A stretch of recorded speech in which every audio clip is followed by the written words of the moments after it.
1981 সালে কিছু বিপদগামী সেনা সদস্য শহীদ প্রেসিডেন্ট জিয়াউর রহমানকে খাগড়াছড়িতে শহীদ প্রেসিডেন্ট জিয়াউর রহমানের ৪৪তম শাহাদাত বার্ষিকী উপলক্ষে শোক র্যালি ও আলোচনা সভা অনুষ্ঠিত হয়েছে।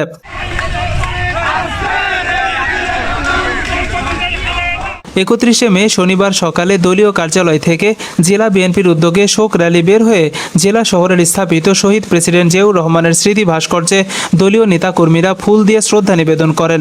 পরের র্যালি শেষে দলীয় কার্যালয়ে আলোচনা সভা অনুষ্ঠিত হয়। আলোচনা সভায় প্রধান অতিথি হিসেবে বক্তব্য রাখেন খাগড়াছড়ি জেলা বিএনপির সাধারণ সম্পাদক এম.এন. আফসার।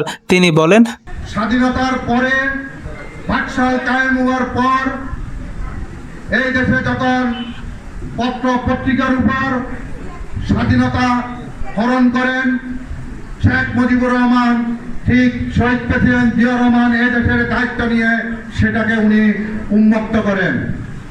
আজকে আমরা খাগড়াছড়ি বাসীকে যদি আমরা বলতে চাই যে পার্বত্য চট্টগ্রাম উন্নয়ন বোর্ড, সেটা শহীদ প্রেসিডেন্ট জিয়াউর রহমানের প্রতিষ্ঠিত।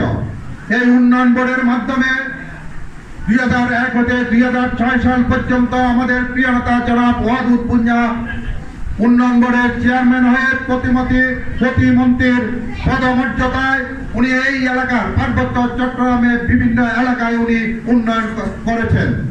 1981 সালে কিছু বিপদগামী সেনা সদস্য শহীদ প্রেসিডেন্ট জিয়াউর রহমানকে যখন ঠিক যে উনার দেশ পরিচালনায় এই দেশের গণতন্ত্র ফিরিয়ে আসলো, এই দেশের বহুদলীয় গণতন্ত্র যখন পুনঃপ্রতিষ্ঠিত হতে লাগলো, ঠিক তখনই চট্টগ্রামের সার্কেট হাউসে কিছু বিপদগামী যে সেনা সদস্যরা ওনাকে হত্যা করেন, যার কারণে আজকের 30 মে 1981 সালের পরের থেকে প্রতিটি বছর আমরা শহীদ প্রেসিডেন্ট জিয়াউর রহমানের শাহাদাত বার্ষিকী পালন করে থাকি। এ সময় জেলা বিএনপির যুগ্ম সাধারণ সম্পাদক অ্যাডভোকেট মালেক মিন্টু, মোশাররফ হোসেন, জেলা মহিলা দলের সভাপতি কুহেলি দেওয়ান সহ অঙ্গ ও সহযোগী সংগঠনের নেতৃবৃন্দরা উপস্থিত ছিলেন।